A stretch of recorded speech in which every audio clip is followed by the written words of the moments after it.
بسم اللہ الرحمن الرحیم۔ السلام علیکم، کیسے ہیں آپ سب لوگ؟ میں امید کرتا ہوں آپ سب لوگ خیریت سے ہوں گے۔ آج ناول منداری کی ایک اور ایپیسوڈ پڑھتے ہیں، شروع کرتے ہیں۔ خاندان کے بزرگوں میں جو دور کے رشتہ دار تھے وہ سب اپنی اپنی لڑکیوں کو اس کے سر منڈانا چاہتے تھے۔ ماسٹر کے خیال میں وہ سب لڑکیاں اس قابل تھیں کہ انہیں سمندر میں غرق کر کے ضائع کر دیا جائے۔ ماسٹر پڑھا لکھا اور خوبرو تھا، اس کی آمدنی بہت تھی اور وہ خود مختار، چنانچہ اس کا دماغ خراب ہو گیا تھا۔ اس کا خیال تھا کہ اس کے لیے اس سے اچھا ایک رشتہ مل سکتا ہے، اور یہ خیال کچھ اتنا غلط بھی نہیں تھا۔ ایسے لوگوں کی کمی نہ تھی جو ماسٹر کو ایک آئیڈیل داماد سمجھتے تھے۔ ادھر ادھر کے لوگوں کی کوشش سے بالآخر ایک جگہ ماسٹر کی بات بن گئی۔ وہ سیالکوٹ کے ایک ایکسپورٹر کی بیٹی تھی جو تقسیم ہند سے بھی پہلے کھیلوں کا سامان بنا رہے تھے، لیکن اب انہوں نے اپنی پیداوار کو کرکٹ کھیلنے کے تک سامان تک محدود کر لیا تھا۔ ان کے سپورٹس کی مارکیٹ انگلینڈ سے آسٹریلیا، نیوزی لینڈ تک تھی۔ کرکٹ بیٹ ان کی اسپیشلٹی بن گئے تھے۔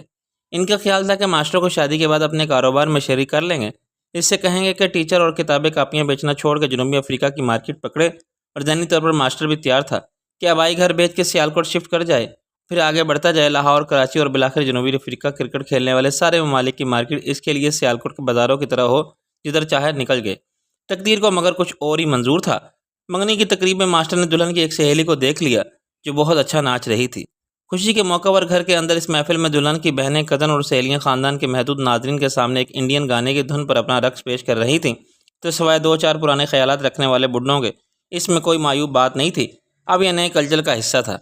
ماسٹر کی نظر کے سامنے ایک برق سی لہر رہی تھی، اور وہ مبہوت بیٹھا اس لڑکی کو دیکھ رہا تھا جس کے رقص کی ہر داد ہوشربا تھی۔ ماسٹر ہزار جان سے اس پر فریقہ ہو گیا۔ اس نے معلوم کیا تو پتہ چلا کہ وہ دلہن کی سہیلی ہے اور کسی کالج میں پڑھتی ہے۔ منگنی ابھی ہوئی بھی نہیں تھی کہ ختم ہو گئی۔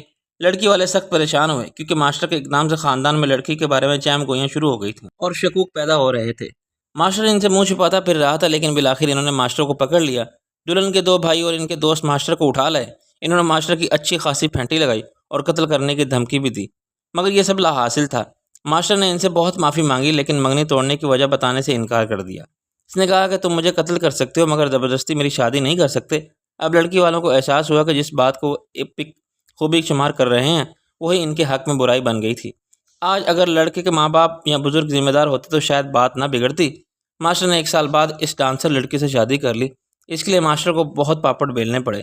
اس نے بہت سے معزز لوگوں کو بیچ میں ڈال کے اپنی نیک چلنے کی ضمانت فراہم کی۔ اسے ایک بہت بڑا جھوٹ بھی بولنا پڑا کہ پہلے اس نے منگنی کیوں ختم کی تھی۔ اس نے کہا کہ میں مر جاؤں گا مگر بات زبان پر نہیں لاؤں گا۔ سمجھنے والے سمجھ گئے کہ ایک لڑکی کے بارے میں معلوم ہونے والی ایسی راز کی بات کیا ہو سکتی ہے۔ وہ ضرور کسی اور کو چاہتی تھی، اور اللہ جانے بات کہاں تک بڑھ گئی تھی کہ ماسٹر کو بھی معلوم ہو گئی۔ اب آنکھوں دیکھی مکھی کون نگلتا ہے۔ بعد میں ماسٹر کا یہ جھوٹ ایک سچ بن کر اس کے سامنے آیا۔ اس نے ایک بے قصور شریف لڑکی کے کردار کو داغدار کیا تھا۔ شاید یہ اس کی سزا تھی کہ شادی کے کچھ عرصے بعد ہی ان کی ازدواجی زندگی اختلافات کا شکار ہو گئی تھی۔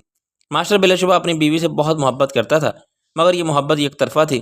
اسے بہت جلد اپنی بیوی کی سرد مہری اور ناخوشی کا احساس ہو گیا۔ اس نے بیوی کو خوش رکھنے کے لیے اور زیادہ کوشش کی، مگر اس کی بیزاری، افسردگی اور بے تعلقی کے رویے میں کوئی تبدیلی نہ ہوئی۔ ماسٹر کو پھر بھی خیال نہ آیا کہ اس کا سبب کچھ اور ہو سکتا ہے۔ ماسٹر BA پاس تھا اور شادی کے وقت اس کی بیوی نے انٹر کا امتحان دیا تھا۔ ماسٹر کے خیال میں تعلیم گھریلو ضرورت کے لیے کافی تھی۔ اس سے کون سا بیوی کو بھی ٹیچر بنانا تھا۔ شادی کے بعد اس کا نتیجہ آیا تو وہ ایک پرچے میں رہ گئی تھی۔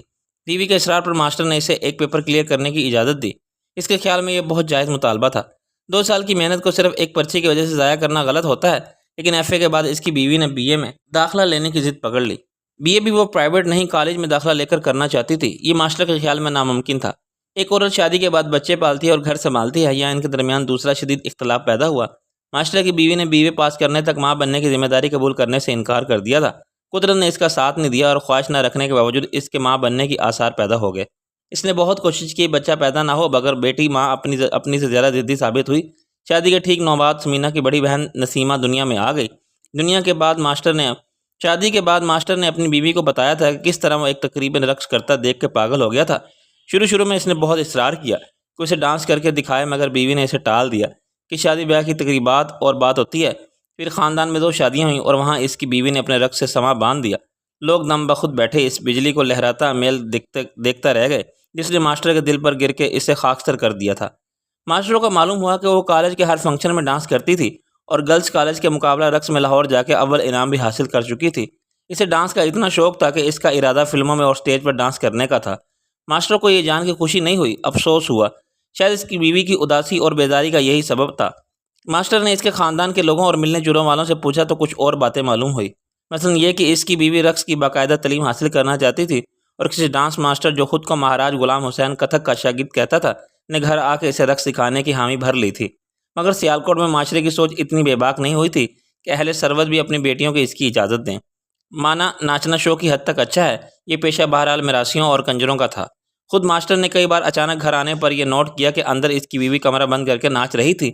ڈانس کے کیسٹ وہ ساتھ لائی تھی، لیکن جب ماسٹر نے پوچھا تو پہلے اسے انکار کیا، مگر اس کے چہرے پر چمکنے والا پسینہ اور اس کی پھولی ہوئی سانس نے اس جھوٹ کا راز فاش کر دیا۔ ماسٹر نے وی سی آر میں لگا ہوا کیسٹ بھی پکڑ لیا۔ اس نے بیوی کو سرزش کی جگہ ایسے چھپ کے ڈانس کرنے کی کیا ضرورت ہے؟ پہلے سب کے سامنے ڈانس کرتی تھی تو اب میرے سامنے کیا پردہ؟ میں تو اسے کوئی برا کام نہیں سمجھتا، یہ ایک طرح کی ایکسرسائز بھی ہے اور تمہارا شوق بھی، لیکن اس کے باوجود کبھی اپنے شوہر کے سامنے نہیں ناچی۔ ماسٹر نے اسے شرم و حجاب پر محمول کیا۔ شادی کے 2 سال پورے ہونے سے پہلے ہی سمینہ بھی پیدا ہو گئی، مگر ماسٹر کی بیوی کے شوق یا جنون میں کوئی کمی نہیں آئی۔ پھر اچانک ماسٹر کو ایک نئی بات معلوم ہوئی جس نے اسے تشویش میں مبتلا کر دیا۔ اس کی بیوی ہر جمعرات کو اپنے گھر جاتی تھی، وہ صبح جا کے رات کو لوٹ آتی تھی۔ ایک بار اسے یوں لگا جیسے اس کی گھر سے روانگی اور میکے آمد کے وقت میں کچھ فرق تھا۔ دوسری بار یہ فرق الٹ گیا، یعنی وہ 7 بجے اپنے گھر سے واپس ہوئی مگر ماسٹر کے گھر 9 بجے پہنچی۔ ماسٹر کے پوچھنے پر اس نے کہہ دیا کہ راستے میں ایک سہیلی مل گئی تھی۔ ماسٹر کی بیوی 2 بچوں کی ماں بننے کے باوجود روز اول کی طرح دبلی پتلی خوبصورت اور پرکشش تھی۔ اس کا بدن ایک رقاصہ کا بدن تھا، تناسب کے سانچے میں ڈھلا ہوا، پھیلنے سمٹنے کی صلاحیت رکھنے والے دائروں سے بنا ہوا، لچک رکھنے والے کور سے خم کا مجموعہ، جسم کی ہر حرکت میں لوچ سے بھرا ہوا، تاہم مزاج کے اعتبار سے وہ ماسٹر کے لیے ناقابل برداشت ہوتی جا رہی تھی۔ اسے ماسٹر سے تو خیر کبھی رغبت نہ تھی، مگر بچیوں سے بھی کوئی دلچسپی نہ تھی۔ وہ روز بروز زیادہ غسیلی، تلخ مزاج اور بد لحاظ ہوتی جا رہی تھی۔ وہ موقع بے موقع ماسٹر سے شادی کو اپنی بدقسمتی قرار دیتی تھی۔ ماں باپ کو کوستی تھی جنہوں نے اسے زبردستی شادی کے بندھن میں جکڑ دیا۔ آہستہ واجی زندگی کو وہ قید با مشقت قرار دیتی تھی اور ہر ماہ سینکڑوں روپے اپنے حسن کی آب و تاب کو برقرار رکھنے والی کریموں اور لوشنوں پر خرچ کر دیتی تھی۔ جب ماسٹر کے دل میں شک کا بیج پھوٹا تو بدگمانی کی جڑیں بڑی تیزی سے پھیلنے لگیں۔ ماسٹر نے بیوی کے گزشتہ 2 سال کے رویے کا تجزیہ کیا تو اس کی سمجھ میں یہ بات آنے لگی کہ وہ یقیناً کسی اور کو چاہتی تھی، مگر اس کی مرضی کے خلاف اسے ماسٹر کے حوالے کر دیا گیا۔ وہ شخص کون تھا؟ ماسٹر نے بیوی کی نقل و حرکت کی نگرانی شروع کی تو جمعرات میں گڑبڑ نظر آئی۔ اس کی بیوی کا میکہ 10 منٹ کی پیدل مسافت تھی۔ صبح ماسٹر کو 7 بجے اسکول جانا ہوتا تھا، وہ بیوی کو میکہ چھوڑنے نہیں جا سکتا تھا، لیکن وہ رات کے وقت بھی واپسی پر کسی کو ساتھ نہیں لاتی تھی۔ جب 1 گھنٹے کے فرق کا پتہ چلا تو ماسٹر کے جسم میں خون سنسنانے لگا۔ اس نے خاموشی سے جاسوسی شروع کی، وہ پتہ چلا لیا کہ بیوی ہر جمعرات کو 1 گھنٹہ کہاں غائب ہو جاتی ہے۔ وہ ہر ہفتے 1 گھنٹے کے لیے ڈانس ماسٹر کے گھر جاتی تھی۔ یہ انکشاف اتنا اشتعال انگیز تھا کہ پہلے ماسٹر نے ان دونوں کو قتل کر دینے کا فیصلہ کیا، رنگے ہاتھوں انہیں پکڑ لینا تو قتل کے بعد اعلی قتل سمیت تھانے میں حاضر ہو کے اعتراف کر سکتا تھا اور بتا سکتا تھا کہ وہ ایسا کرنے پر کیوں مجبور ہوا۔ غصے اور غیرت میں یہ قتل کوئی سنگین جرم نہ سمجھا جاتا اور ماسٹر کی سابقہ نیک نامی کے پیش نظر اس کے سزا سے بچ نکلنے کے امکانات بہت روشن تھے، لیکن اس نے ڈانس ماسٹر کو دیکھا تو اپنا خیال بدل دیا۔ وہ 60 سال کا ہجڑے جیسا سیاہ فام لیکن صحت مند شخص تھا۔ اس کی ملکوتی حسن رکھنے والی بیوی اس مجسم بدصورتی سے محبت نہیں کر سکتی تھی۔ اس وقت ماسٹر کی عقل میں یہ بات نہیں آئی کہ عورت جب کسی فنکار کی پرستار ہوتی ہے تو اس کے جسم میں صرف فن کا حسن دیکھتی ہے۔ ماسٹر نے کچھ فوری اقدامات کیے، اس لیے بیوی سے کہہ دیا کہ آئندہ سے وہ جمعرات کی بجائے اتوار کو اپنے گھر جا سکتی ہے اور اتوار کے دن اسے چھٹی ہوتی ہے، چنانچہ وہ بھی اس کے ساتھ جائے گا۔ اس نے بیوی کے ڈانس والے کیسٹ بھی صاف کر دیے۔ بیوی نے اس پر قیامت برپا کر دی، مگر ماسٹر نے صاف انکار کر دیا کہ اس نے کچھ نہیں کیا۔ خود بیوی کی غلطی سے ایسا ہوا ہوگا، لیکن اس جھوٹ کے پیر نہیں آتے۔ ان کے درمیان جھگڑا بڑھ گیا اور بیوی اپنے میکے جا کے بیٹھ گئی۔ ماسٹر نے سسرال جا کے فریاد کی اور سارا کیس ان کے سامنے رکھ دیا۔ فیصلہ ماسٹر کے حق میں ہونا لازمی تھا، مگر اس کی بیوی نے اسے قبول کرنے سے انکار کر دیا اور طلاق کا مطالبہ کر دیا۔ اب کسی صورت ماسٹر کے ساتھ رہنے پر آمادہ نہ تھی۔ اس نے اپنے گھر والوں سے بھی کہہ دیا کہ اس پر دباؤ ڈالا گیا تو وہ انہیں بھی چھوڑ دیں گے۔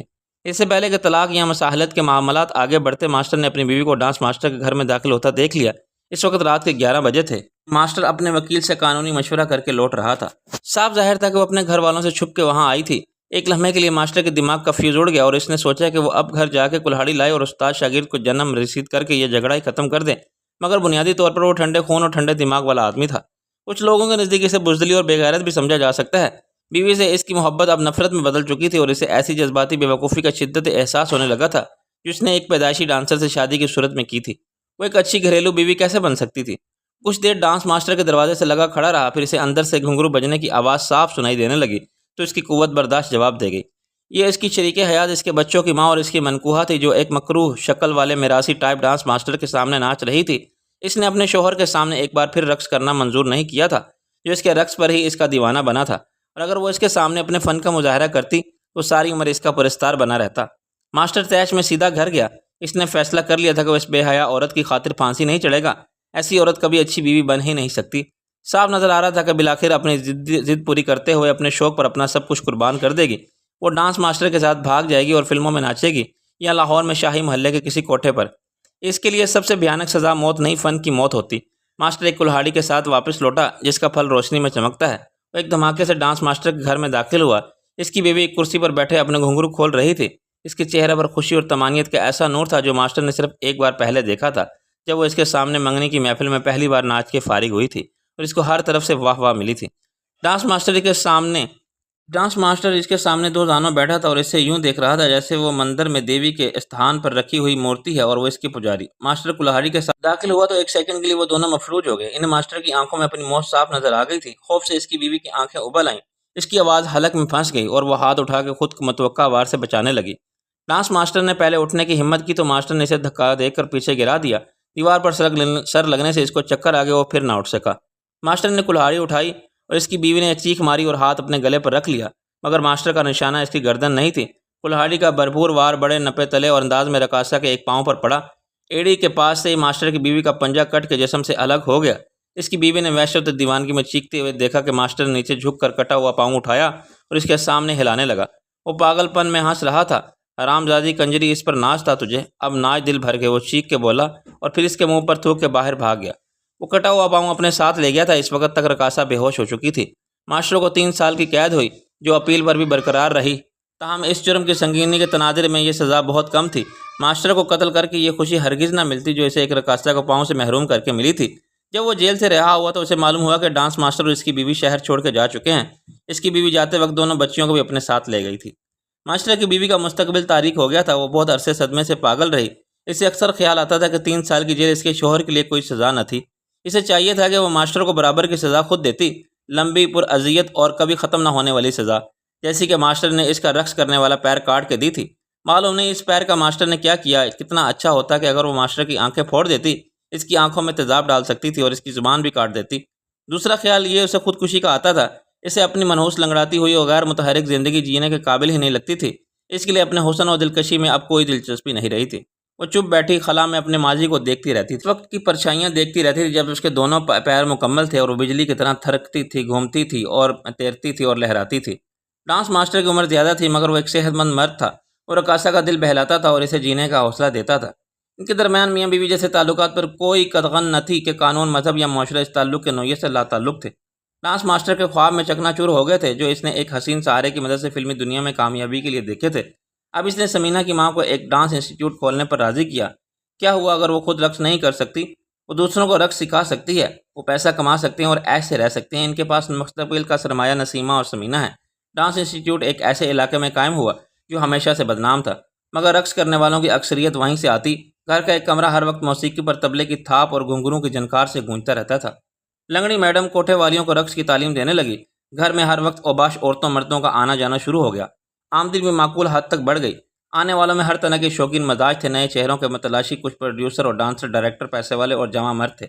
انہوں نے لنگڑی میڈم کی ایک ٹانگ کے نقص کو نہیں دیکھا، اس عورت کو دیکھا جو سراپا قیامت تھی۔ لنگڑی میڈم عالی شان کاروں میں ان کی کوٹھیوں پر دعوتوں میں شریک ہونے لگی۔ ایک دو نے سنجیدگی سے اسے شادی کی پیشکش بھی کی، مگر وہ زندگی میں دوبارہ عمر قید کاٹنے پر راضی نہیں ہوئی۔ اس نے اب ایک مرد کے انتقام کی سزا سب مردوں کو دینے کا فیصلہ کر لیا تھا۔ رفتہ رفتہ وہ شراب کی عادی ہو گئی۔ اس نے ڈانس ماسٹر کو لات مار کے اپنے گھر اور اپنی زندگی سے نکال دیا اور خود لاہور کے ایک پوش علاقے میں شفٹ ہو گئی۔ اس کا گھر ایک ماڈرن کوٹھی تھی مگر در حقیقت خبا خانہ تھا۔ اس ماحول میں نسیمہ اور سمینہ نے پرورش پائی، اس میں شرافت کا نام کا ایک گالی کی طرح تھا۔ 8-10 سال کی عمر میں ان کی نظریں ہر نظارہ دیکھ چکی تھیں، ان کے کان ہر غلیظ آواز سے آشنا ہو گئے تھے اور انہیں ہر طرف لالچی گد منڈلاتے ہوئے نظر آتے تھے، جن کی ہولناک لالچی آنکھوں سے ایک سوال ہمیشہ جھانکتا رہتا تھا، آخر تم جوان ہونے میں اتنی دیر کیوں لگا رہی ہو؟ ان کا بس چلتا تو وہ انہیں 9-10 سال کی عمر میں ہی جوانی کی سند عطا کر دیتے، مگر ماں ان کی حفاظت ایسے کرتی تھی کہ کسی کو قریب آنے کی ہمت نہیں پڑتی تھی۔ ماں کو اپنی بیٹیوں کی صورت میں اپنے سارے خواب پورے ہوتے نظر آ رہے تھے۔ انہیں بڑی دلجمی سے رقص سکھا رہی تھی اور ساتھ ساتھ اسکول بھیج رہی تھی۔ اس کا ارادہ تھا کہ جب وہ پڑھ لکھ جائیں گے اور مکمل ڈانسر بن جائیں گے تو انہیں ایک دھماکے سے فلمی دنیا میں اتار دے۔ دونوں بہنیں وہاں پر گئی تھیں اور کوئی وجہ نہ تھی کہ وہ روز اول سے فلمی رقص میں اپنی بادشاہت کا اعلان کریں۔ تو انہیں آنے والے 20-25 برسوں کی حکمرانی کا حق تفویض نہ کیا جائے۔ لیکن اس کے خوابوں کا یہ دوسرا محل بھی بہت جلد زمین بوس ہوا۔ اس کا پرانا ڈانس ماسٹر ایک دن پھر آ گیا۔ مفلسی اور بیماری سے اس کا حال قابل رحم ہو رہا تھا۔ پرانی شاگرد نے ترس کھا کے اسے ملازم رکھ لیا اور اسے 2 وقت کی روٹی ملنے لگی۔ جب اس کی حالت کچھ سنبھل گئی تو اسے اپنی ذلت کا بدلہ لینے کا خیال آیا اور اس نے ایک سوچے سمجھے منصوبے کے ساتھ نسیمہ اور سمینہ کے ناپختہ ذہن میں ماں کے خلاف زہر بھرنا شروع کیا۔ ڈانس ماسٹر نے انہیں بڑی تفصیل سے بتایا کہ ان کا باپ کون تھا۔ اس نے کہا کہ وہ ایک نیک نفس اور عزت دار و تعلیم یافتہ شخص تھا۔ سیالکوٹ کے قصبے پر سرور کی آدھی آبادی اس کو جانتی تھی۔ وہاں ان کا ذاتی مکان کتنا بڑا تھا اور اسے کیسے ملا تھا۔ اس نے دونوں کو نانا نانی اور ماموں کے بارے میں بتایا کہ وہ کتنے عزت دار لوگ تھے اور آج بھی ہوں گے۔ اس نے دونوں بچیوں کو معاشرے کی شادی کے بارے میں بتایا اور ان کے ذہن میں یہ تاثر بٹھانے میں کامیاب ہو گیا کہ انہیں ایک شریفانہ اور باعزت ماحول سے جدا کرنے کی ساری ذمہ داری ان کی ماں پر عائد ہوتی ہے۔ اگر ان کی ماں شرافت سے گزارا کرتی تو آج اس غلیظ اور بدنام ماحول میں نہ ہوتی۔ اب ان کا کوئی مستقبل نہیں۔ ان کی ماں انتظار کر رہی تھی کہ وہ جوان ہو جائیں تو انہیں نچائے فلموں اور کوٹھوں پر، رئیسوں کی نجی محفلوں میں اور اسٹیج پر، اور ان کے جسم کی کمائی پر دولت مند ہو جائے۔ لیکن کیا ان کا دل نہیں چاہتا تھا کہ وہ بھی معاشرے میں عزت دار کہلائیں؟ ان کا بھی اپنا گھر ہو اور بچے ہوں، ایک محبت کرنے والا شوہر ہو۔ لڑکیوں کے ناپختہ ذہن ایک دوراہے پر الجھن کا شکار ہو گئے۔ ایک طرف وہ زندگی تھی جو ان کی ماں گزار رہی تھی۔ یہ زندگی کسی طرح بھی باعزت مستقبل کی ضامن نہ تھی۔ ڈانس ماسٹر کی یہ بات صحیح تھی کہ ماں ان کی کمائی پر آس لگائے بیٹھی ہے۔ اپنے باپ اور ایک خاندان کا خیال بھی دل کو کھینچتا تھا، مگر یہ ڈر اپنی جگہ تھا کہ شاید اب انہیں کوئی قبول نہ کرے۔ دونوں بہنوں کے دل میں ماں کے خلاف نفرت پیدا ہوئی تو انہوں نے بغاوت کی۔ آہستہ آہستہ یہ خلیج بڑھتی گئی اور ماں کے خلاف زہر اگلنے لگی۔ بہت جلد ماں کو اندازہ ہو گیا کہ منصور کے پردے میں خدا بول رہا ہے۔ اس کی بیٹیوں کو بغاوت کا سبق پڑھانے والا ڈانس ماسٹر کے سوا اور کوئی نہیں ہو سکتا۔ ایک بار پھر اسے جوتے مار کے نکال دیا گیا، مگر وہ جاتے جاتے بھی اپنا کام کر گیا۔ وہ دونوں لڑکیوں کو بہت سے پتے اور حوالے دے گیا تھا جن کا تعلق ان کے خاندان اور ماضی کے رشتوں سے تھا۔ 16-17 کی عمر میں ہی انہوں نے 16-17 سال کی عمر میں ہی انہوں نے پر پرزے نکال لیے تھے۔ جس ماحول میں اخلاقی قدروں کا کوئی تصور نہ ہو، وہاں نوجوانی کے بہکے ہوئے باغی جذبات کو روکنا کس کے اختیار میں تھا؟ شکار خود زیر عام آنے کے لیے بے قرار ہو تو شکاری کب چونکتے ہیں؟ انہوں نے ماں کی ہر پابندی کو اعلانیہ توڑا، اپنی مرضی سے ہر جگہ آنے جانے لگی۔ سگریٹ تو کوئی بات ہی نہ تھی۔ انہوں نے شراب کے سرور سے بھی آگاہی حاصل کر لی تھی۔ اس زمانے میں ایک اور بات ہوئی جس نے نسیمہ اور سمینہ کی زندگی کے دھارے کو سیل بے انا کر دیا۔ ان کی ماں ایک دن میاں میر صاحب کے مزار پر چادر چڑھانے گئی تو وہاں سے واپسی پر ایک ملنگ نے اس کا راستہ روک لیا۔ اس کے بال جھاڑ جھنکار تھے اور ان میں گرد پڑی ہوئی تھی۔ اس کی داڑھی بھی جنگل کی جھاڑی بنی ہوئی تھی۔ وہ پھٹے کپڑے پہنے ہوئے تھا اور اس کے بدن پر جمے میل کچیل سے بو کے بکھے اٹھ رہے تھے۔ سمینہ کی ماں نے اپنے کٹے ہوئے پیر کی جگہ مصنوعی پاؤں لگوا لیا تھا اور اس کے سہارے وہ عام لوگوں کی طرح سیدھی چلتی تھی۔ اس مصنوعی پاؤں پر ایک بھاری مردانہ قسم کا جوتا تھا جس کے تسمے پنڈلی پر بندھے رہتے تھے، اور ایڑی والا زنانہ جوتا صرف اس کے بائیں پیر میں ہوتا تھا، اور اس بدصورتی کو چھپانے کے لیے وہ ہمیشہ ساڑی استعمال کرتی تھی۔ شلوار میں پیروں کا نقش چھپانا ممکن نہ تھا۔ ملنگ نے چلانا شروع کیا، ارے دیکھو دیکھو لنگڑی کی چال دیکھو، دیکھو دیکھو چال کا کمال دیکھو۔ اس نے دہشت زدہ ہو کے کہا، کون ہو تم؟ ہٹو راستے سے۔ ملنگ ہنسنے لگا اور ڈانس کرنے لگا۔ ناچ تو بھی ناچ، ایک ٹانگ پر ناچ۔ اس نے سمینہ کی ماں کا ہاتھ پکڑ لیا اور اسے گھمانے لگا۔ آس پاس کچھ لوگوں نے اس تماشے سے بہت محظوظ ہونے مگر کچھ اس کی مدد کرنے کے لیے آگے بڑھے کیونکہ وہ اپنے سابق شوہر کو پہچان کے بری طرح چیخنے لگی تھی۔ اس سے پہلے کہ کوئی اسے ملنگ کی گرفت سے چھڑاتا، سمینہ کی ماں توازن برقرار نہ رکھ سکی اور گر گئی۔ پاؤں مڑنے سے اس کا مصنوعی پیر الگ ہو گیا تھا، پنڈلی پر اس کے تسمے ٹوٹ کر الگ ہو گئے تھے۔ آگے بڑھنے والے ذرا سی دیر کے لیے رک گئے۔ کسی کی سمجھ میں نہ آیا کہ بظاہر ٹھیک نظر آنے والی اس بیشت قیمت ساڑی اور بھاری گہنوں میں لدی عورت کے بارے میں اس پاگل کو کیسے علم ہوا کہ وہ لنگڑی ہے؟ 2-4 شریف لوگوں نے اسے سہارا دے کر کھڑا کیا اور اس پاگل ملنگ کو دھکے دے کر ہٹایا۔ چل بھاگ ورنہ بلاتے ہیں پولیس کو، کسی نے کہا۔ بلاؤ بلاؤ پولیس کو بلاؤ، ارے یہ بیوی ہے میری، نسیمہ اور سمینہ کی ماں، ملنگ چلانے لگا۔ سمینہ کی ماں کا سارا بدن تھر تھر کانپ رہا تھا۔ جھوٹ بولتا ہے، بکواس کرتا ہے، یہ آج بھی میری بیوی ہے، میں نے اسے طلاق نہیں دی تھی، یہ مجھے چھوڑ کے بھاگ گئی تھی۔ ملنگ چلاتا رہا۔ سمینہ کی ماں کے اعصاب جواب دے گئے، وہ بے ہوش ہو کے گر گئی۔ وہاں ایک مجمع لگ گیا۔ اس کے موقع پر پولیس کی نفری بھی زیادہ تھی۔ ذرا سی دیر میں وہ راستہ صاف کرانے آ گئے۔ پاگل ملنگ اور بے ہوش عورت کا معاملہ بڑا عجیب تھا۔ عورت کچھ دیر بعد بے ہوش میں آ گئی اور ملنگ پھر اس کے پیچھے پڑ گیا۔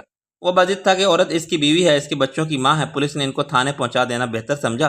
تھانے سے کوئی باضابطہ اطلاع ملنے سے پہلے ہی کسی نے سمینہ اور نسیمہ کو فون پر اطلاع دی کہ مبارک ہو، تمہارے باپ نے تمہیں تلاش کر لیا ہے اور وہ تمہاری ماں کو اس وقت پولیس کی تحویل میں ہے۔ اگر تم چاہو تو اپنے باپ سے جا کے مل سکتی ہو، شناخت کے سارے حوالے تمہارے پاس ہیں۔ اگرچہ فون کرنے والے نے اپنا نام نہیں بتایا تھا، نسیمہ نے اس کی آواز سے شناخت کر لیا۔ وہ یقیناً بڈھا ڈانس ماسٹر تھا جو ان کے پاس 2 ہفتے گیراج میں رہا تھا اور صبح شام گاڑی دھونے پر ملازم تھا۔ تھانے دار صاحب نے اس کیس میں بنفس نفیس تفتیش فرمائی نصف شب تک انہوں نے اس عورت کو زیر تفتیش رکھا جس کا واحد نقص دائیں پاؤں میں تھا۔ اس کا پنجہ نہیں تھا لیکن اس سے کوئی فرق نہیں پڑتا تھا، لیکن جسمانی حسن کے دیگر تمام لوازمات اس کو قدرت نے بڑی فیاضی سے بخشے تھے، اور وہ بڑی مردم گزید جہاں دید عورت تھی۔ اس نے تھانے دار کو واقعی اتنا خوش کیا کہ اس کو بے گناہ قرار دے کر ایک پاگل سے ہمیشہ کے لیے آزادی دلوانے پر راضی ہو گئے۔ جب پاگل کو تفتیش کے لیے لایا گیا تو وہ دیوانہ بار خویش ہوشیار ثابت ہوا۔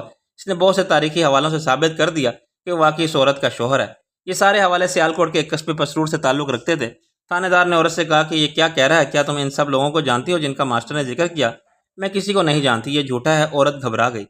تھانے دار صاحب، سارے گواہوں کے بعد میں طلب کیا جا سکتا ہے، مگر ایک گواہ تو یہاں بھی ہے، اس لاہور شہر میں، وہ ڈانس ماسٹر جس کے ساتھ یہ فرار ہوئی تھی۔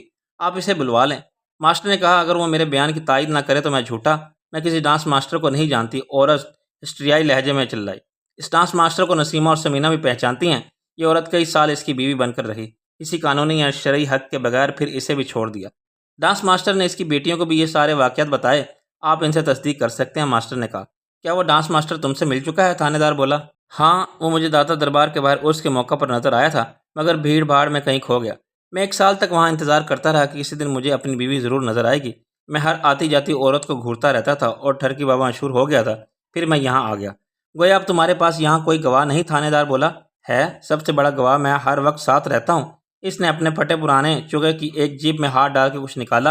یہ ایک انسانی پیر کا پنجہ تھا، ٹخنے سے نیچے تک انگلیوں کی ہر ہڈی کے جوڑ کے ساتھ مکمل پنجہ۔ اسے وہ عورت کے سامنے لہرانے لگا۔ سوکھی ہڈیاں کڑکڑائیں اور عورت نے ایک وحشیانہ چیخ ماری۔ یہ ہے میرا سب سے بڑا گواہ تھانے دار صاحب، یہ پنجہ اسی عورت کا ہے۔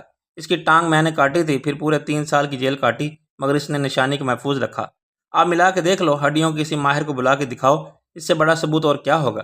اسی عورت کا پنجہ ہے جو میری بیوی تھی۔ تھانے دار نے زندگی میں ہر قسم کے کیس ڈیل کیے تھے، مگر اس پاگل کے ہاتھ میں ایک پنجے کا ڈھانچہ دیکھ کے وہ حیران رہ گیا۔ اس نے عورت کے کٹے ہوئے پیر کو دیکھا اور ایک لمحے میں اس نے جان لیا کہ وہ پاگل ہی سچا تھا، مگر اس سے پہلے کہ وہ اپنے وعدے کے مطابق عورت کی مدد کے لیے کچھ کرتا، پاگلوں کی طرح چیخنے والی عورت نے جھپٹ کر وہ ریوالور اٹھا لیا جو تھانے دار نے ایزی ہونے کے لیے کمر سے کھول کے میز پر ڈال دیا تھا۔ دوسرے لمحے یکے بعد دیگرے کئی فائر ہوئے اور وہ پاگل لہو لہان ہو کر تھانے کے فرش پر گرا۔ چند منٹ پھڑکنے کے بعد وہ ساکت ہو گیا، لیکن وہ پنجہ بننے کے بعد بھی اس کے ہاتھ میں رہا۔ تھانے دار ایک دم میز کے نیچے گھس گیا تھا۔ تھانے میں عورت کے چیخنے کی آواز پر کوئی متوجہ نہیں ہوا تھا۔ تھانے دار صاحب تو ایسے ہی تفتیش فرماتے ہیں، مگر فائر ہوئے تو تھانے میں بھگدڑ مچ گئی۔ ماتحت ہر طرف بندوقیں لے کر دوڑے اور انہوں نے ریوالور ہاتھ میں لیے کھڑی کہکے لگانے والی عورت کو ہر طرف سے پاگل کتے کی طرح گھیر کر گولی مار دی۔ وہ دیوانہ وار چلا رہی تھی۔ معاشرے کی اولاد ثبوت کا بچہ بڑا آیا تھا، میرا خصم بن کے۔ ہر گولی پر وہ اچھلی، اس کے ہاتھ ہوا میں لہرائے، وہ گھومی اور بل کھا کے اس آدمی پر گر گئی جس کے ایک رقص پر اپنی زندگی ہار گیا تھا۔ اگر وہ زندگی ہوتا تو اس موت کے رقص کو دیکھ کے بھی دیوانہ نہ ہو جاتا۔ ان کا لہو ایک ہو کے تھانے کے فرش پر بہنے لگا۔ یہ ایک پاگل کی داستان محبت کا بڑا پردور فلمی انجام تھا۔ یہ منظر اگر ایسے ہی کسی فلم کے آخری سین میں ڈالا جاتا اور خون کا بہتا دھارا ہی دی اینڈ بن کے الفاظ بن جاتا تو دیکھنے والے اٹھ اٹھ کر آنسو بہاتے جاتے۔ اے محبت، تیرے انجام پہ رونا آیا۔ نسیمہ اور سمینہ کے لیے چند دن بڑے کٹھن ثابت ہوئے۔ ان کو اپنی ماں اور مبینہ باپ کی لاشیں شناخت اور وصول کرنے کے لیے تھانے جانا پڑا، پھر پوسٹ مارٹم کی رسمی کارروائی اور تدفین کے مراحل سے گزرنا پڑا، لیکن یہ کام ڈانس ماسٹر کی مدد سے آسان ہو گئے۔ اس نے ان کی قبریں بھی ساتھ ساتھ بنوائیں اور ان پر ایک جیسے کتبے لگوائے۔ ان کی عبارت کے مطابق وہ مرتے دم تک میاں بیوی تھے۔ نسیمہ اور سمینہ اپنی موجودہ زندگی سے پہلے ہی متنفر ہوتی ہیں، اب ان کے لیے خود مختاری کا خواب ایک حقیقت بن گیا تھا۔ ان کی راہ میں رکاوٹ کوئی نہیں رہی تھی۔ سمینہ اپنے ایک چاہنے والے کے ساتھ نکل گئی اور اس سے شادی کرنا چاہتا تھا۔ وہ بڑا بانکا سجیلا جوان تھا اور کسی بہت بڑے ٹھیکیدار کا بیٹا تھا۔ سمینہ اور سونی پر ماں کی المناک موت کے واقعات کا بہر اثر تھا۔ اس کا غم بھلانے اور دل بہلانے کے لیے سونی کو چاہنے والا اسے دنیا اس ٹکر سے لے گیا تھا۔ جتھے بندہ نہ بندے دی ذات ہوئے، مری سے نتھیا گلی، ناران کا گان اور جھیل سیف الملک تک انہوں نے بہترین ہنی مون گزارا۔ ظاہر ہے ہنی مون پہلے ہو گیا تو شادی کی ضرورت نہ رہی۔ سونی کا نہ ہونے والا شوہر ایک دن اسے ایبٹ آباد کے ایک ہوٹل میں سوتا چھوڑ کے نکل گیا۔ سونی کو کلک تو ہوا، مگر اس کلک سے ہوٹل کا بل ادا نہیں کیا جا سکتا تھا۔ 4,500 وصول کرنے کے لیے مینیجر نے اسے 4.5 دن یعنی 4 دن اور 5 راتیں اپنے پاس رکھا۔ لاہور کے ایک فلم یونٹ کاغان میں لوکیشن پر فلم بندی کے لیے جاتے ہوئے اس ہوٹل میں رکا تو سونی نے موقع سے فائدہ اٹھایا۔